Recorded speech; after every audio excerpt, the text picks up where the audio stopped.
ଜୟ ଜଗନ୍ନାଥ। ଭାଇ ଜୟ ଜଗନ୍ନାଥ। ଆଉ ଭାଇ ଆଉ ଆମର ପାନ ନଛା ଚାଲିଛି ନା? ହଁ ହଁ ପାନ ନଶା ଚାଲିଛି ଆଉ କ'ଣ କରିବା ଆଉ। ଆଉ ଇଏ ପାନ ନଛା ପାନ ଚାଷ ଆପଣଙ୍କର ଅଭିଜ୍ଞତା କେତେ ବର୍ଷର? ପାନ ଅଭିଜ୍ଞତା କ'ଣ ମିନିମମ୍ 14-15 ବର୍ଷ ତଳୁ ମୁଁ ବର୍ଷ କଲାଣି। ଆଉ ଯାହା ଯେମିତି ଦୁଃଖେ ସୁଖେ ଚାଲିଥିଲା ଆଉ ବଜାର, ଆଉ ତ 2 ବର୍ଷ 3 ବର୍ଷ ହେଲାଣି ବଜାର ପୁରା ଡାଉନ୍ ହେଇଯାଇଥିଲା। ଲୋକ ହତାଶ ହେଇକି ବର୍ଜଗାଡ଼ି ଭାଙ୍ଗିଦେଲେ।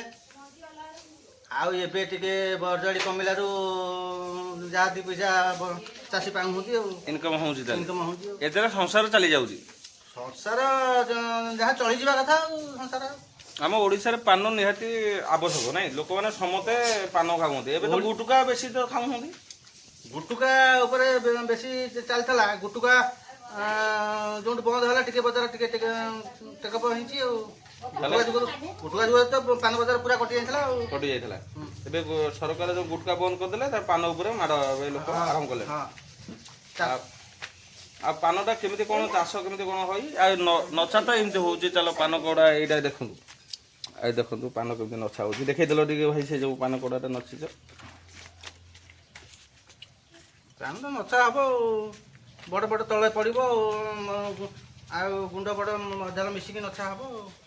ଏ ଗୋଟେ କଡ଼ାକୁ କେତେ ଟଙ୍କା ହିସାବରେ ନା କ'ଣ, ଆର ହିସାବ କେମିତି କ'ଣ ବେପାର ହେବ? କଡ଼ାକୁ ଅଇନିକ ବଜାରରେ କଡ଼ାକୁ ଅଛି 50-60 ଟଙ୍କା ଅଛି ଆଉ। 50-60 ଟଙ୍କା ଗୋଟେ କଡ଼ାକୁ? ଗୋଟେ କଡ଼ାରେ କେତେ ପିସ୍ ରୁହେ? 50 ପିସ୍। 50 ପିସ୍ ଗୋଟେ କଡ଼ା ନାଇଁ? ଆଉ ପାନ ପ୍ରତି ହପ୍ତାହରେ ଗୋଟେ ଥର ହୁଏ ନା କେତେ ଥର?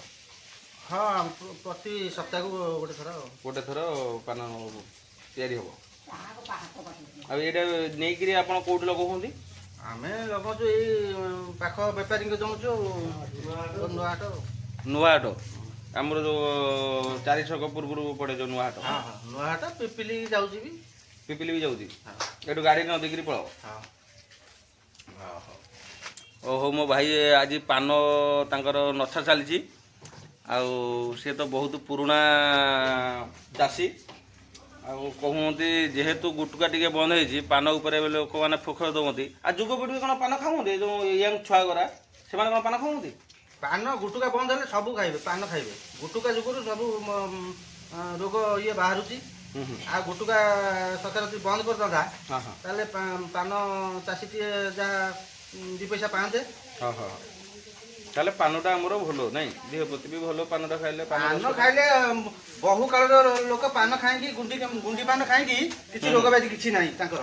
ଓହୋ ହୋ, ପୁରୁଣା ଲୋକଙ୍କର କିଛି ନାହିଁ। ଏବେକୁ ସବୁ ବାହାରୁଛି, ଏଇ ଗୁଟୁକା ଖାଇକି ସବୁ ବାହାରୁଛି, ରୋଗ ବାହାରୁଛି। ଦେଖନ୍ତୁ ମୋ ଭାଇ ପାନ ଗୋଟେ ନଛା ଗୋଟେ କଡ଼ାର ନାଛି ଦେଇଛନ୍ତି। ପାନଟା କେତେ ସୁନ୍ଦର ଭାବରେ ନାଚିଛନ୍ତି, ଆଉ ଭଲ ଲାଗିଲା। ଆଉ ମୋ ଅଡ଼ିଏନ୍ସ ମାନଙ୍କୁ କ'ଣ କହିବେ? ପାନ ଖାଇବା ଦରକାର, ଗୁଟୁକା ଖାଆନ୍ତୁ ନାହିଁ। ପାନ ଖାଆନ୍ତୁ ଭାଇ, ପାନ ଖାଆନ୍ତୁ, ରୋଗ ବ୍ୟାଧି କିଛି ନାହିଁ, ଗୁଟୁକା ବନ୍ଦ କରନ୍ତୁ। ହଉ ରଖୁଛି, ତମ ସାଥିରେ ଆଜି ଭେଟ ହେଲା ବେଳକୁ ରଖୁଛି। ଜୟ ଜଗନ୍ନାଥ, ଜୟ ମହାକାଳ।